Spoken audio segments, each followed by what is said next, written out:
శ్రీ సత్యసాయి జిల్లా Kadiri municipal chairperson పై అవిశ్వాసానికి రంగం సిద్ధమైంది. రేపు కౌన్సిలర్లు అవిశ్వాసం పెట్టే అవకాశం ఉంది. మున్సిపాలిటీలో 36 మంది కౌన్సిలర్లు ఉన్నారు. వారిలో 3 టీడీపీ కాగా ఒకరు స్వతంత్ర అభ్యర్థిగా గెలుపొందారు. 32 వైసీపీ కౌన్సిలర్లతో ఎన్నికల ముందు స్వతంత్ర అభ్యర్థితో సహా మరో 8 మంది టీడీపీ తీర్థం పుచ్చుకున్నారు. దీంతో టీడీపీ బలం 12కు పెరిగింది. వైసీపీలో మిగిలిన 24 మంది సభ్యులతో మరో 18 మంది టీడీపీ వైపు మెగ్గడంతో కదిరి మున్సిపాలిటీ పీఠాన్ని దాదాపు టీటీడీ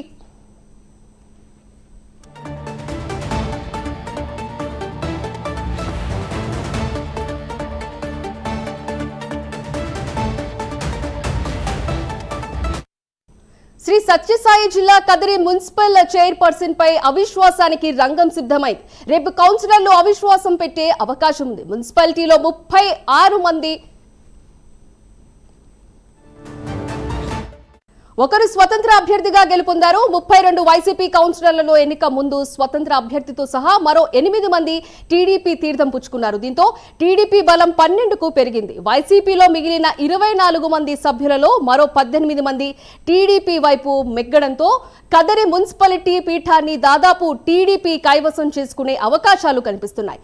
అవిశ్వాస రగడ కొనసాగుతున్న చైర్పర్సన్ నజీబ్ మున్నిసా స్పందించడం లేదు.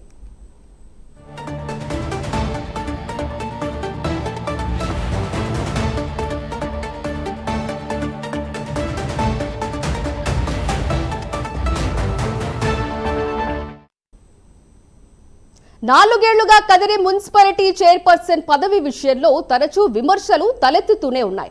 వాస్తవానికి 2.5 సంవత్సరాలకు ఒకరు, మరో 2 సంవత్సరాలకు మరొకరు అనే రీతిలో అప్పట్లో మున్సిపల్ చైర్పర్సన్ ఎన్నిక ఒప్పందం జరిగిందనే వాదన తెరపైకి వచ్చింది. అయితే అలాంటిది ఏమీ లేదని చైర్మన్ సన్నిధులు వద్ద చెప్పినట్లు తెలుస్తోంది.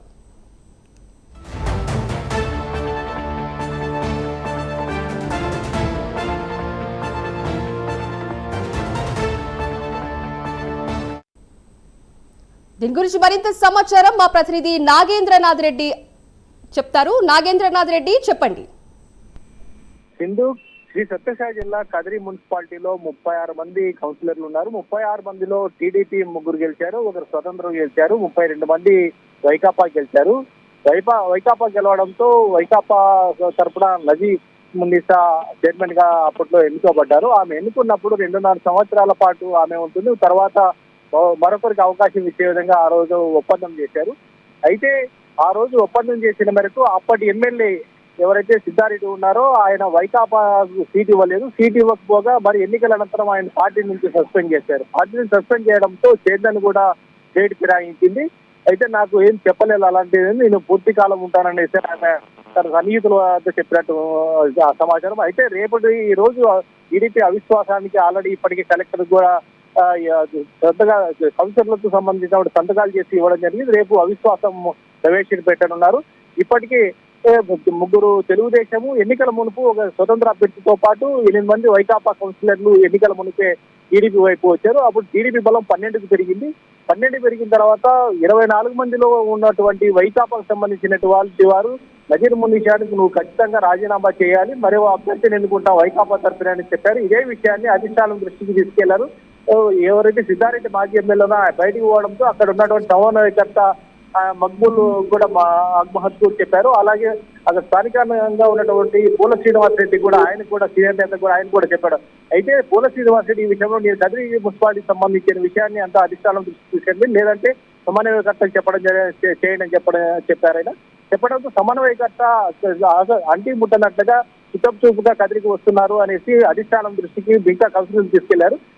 మిగతా కౌన్సిలర్ అధిష్టానం దృష్టికి తీసుకెళ్లినప్పటికీ అధిష్టానం కూడా శ్రద్ధగా స్పందించారు. దాంతో ఉన్న 24 మంది ఉన్నటువంటి కౌన్సిలర్లు 18 మంది వైకాపా వైపే వైకాపా నుంచి టీడీపీ వైపు మొగ్గు చూపడం జరిగింది. అయితే ఈ కేవలం 6 మంది మాత్రమే వైకాపా వైపు ఉన్నారు. కాబట్టి రేపు ఖచ్చితంగా టీడీపీ కైవసం చేసుకుంటుంది మున్సిపల్ కదిరి స్థానాన్ని అనేసి అక్కడ లోకల్ గా చాలా మంది దీనిపైన ఎక్కువ హాట్ టాపిక్ గా జరుగుతుంది. అయితే ఏదైతేనేం తండ్రికుంట వెంకటప్రసాద్ స్థానికంగా ఉన్నటువంటి ఎమ్మెల్యే ఖచ్చితంగా దాన్ని కైవసం చేసుకుంటారనే ఊహాగానాలు ఎక్కువ వస్తున్నాయి. కాబట్టి కదిరి మున్సిపాలిటీ పసుపుమయం అవుతుంది గ్యారెంటీ అనేసి చెప్పడం జరుగుతుంది. Thank you Nagendranath. చుట్టూ కోటరీ ఎవడెవడైతే గెలిపిస్తామని పోయినారో వాళ్ళు నిజంగా ఏం చేసినారో ఒక్కసారైనా పార్టీ గమనించిందా? పార్టీ అభ్యర్థిని ఇక్కడ ఓడిస్తే నేను ఇన్ఛార్జి కావచ్చని ఒకడు, నాకు ఎమ్మెల్సీ వస్తుందని ఒకడు, వచ్చే ఎన్నికల్లో నాకు టికెట్ వస్తుందని ఒకడు, అభ్యర్థి చుట్టూ ఉండి అభ్యర్థిని ఓడించినారు. లేకపోతే వీళ్ళందరి పంచాయతీల్లో ఎందుకు వస్తాయి ఓట్లు? తెలుగుదేశం పార్టీకి అంతంత మెజారిటీలు. టిఫన్ లంచ్ అనేది ప్రతి ఒక్కరికి మంచిది ఉండాలా, వాళ్ళకి చేరాలా. ఎందుకంటే ఈ సమ్మర్ స్టార్ట్ అయిపోయింది. అనంతపురం పోయిన తర్వాత ఏందో లేపా చాలా కష్టపడిపోయినాము, మాకు అన్నం దొరకలే, టిఫన్ దొరకలే, నీళ్లు దొరకలే, చాలా కష్టపడినా, మిస్ అయిపోయినాము. ఇట్లాంటివి ఉండకూడదు.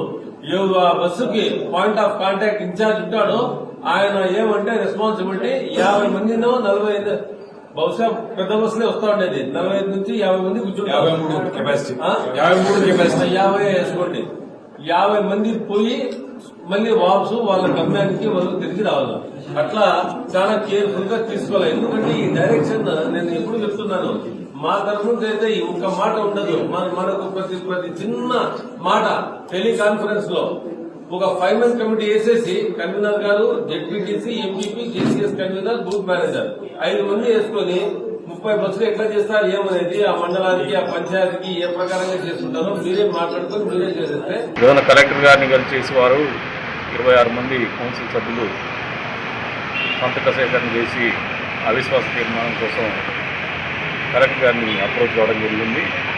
తొందరలోనే అవిశ్వాస తీర్మానం సమావేశం కూడా ఏర్పాటు కాబోతుంది. తమాషైనటువంటి వ్యవహారం ఏమంటే మార్చి 31 కూడా అయిపోయింది, ఏప్రిల్ 2వ తారీఖు బడ్జెట్ సమావేశం పెట్టడానికి కూడా చైర్పర్సన్ అనుమతి లేనటువంటి పరిస్థితి.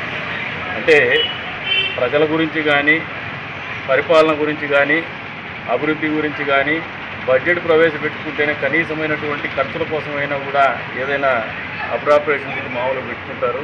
అది కూడా సమావేశం ఏర్పాటు చేసుకోలేనటువంటి పరిస్థితుల్లో పరిపాలన కొనసాగిస్తున్నటువంటి చైర్పర్సన్ ఉండడము దౌర్భాగ్యం అని చెప్పే సందర్భంగా తెలియజేస్తాము. అందుకని అందరూ కూడా ఒక ఏకాభిప్రాయానికి వచ్చేసి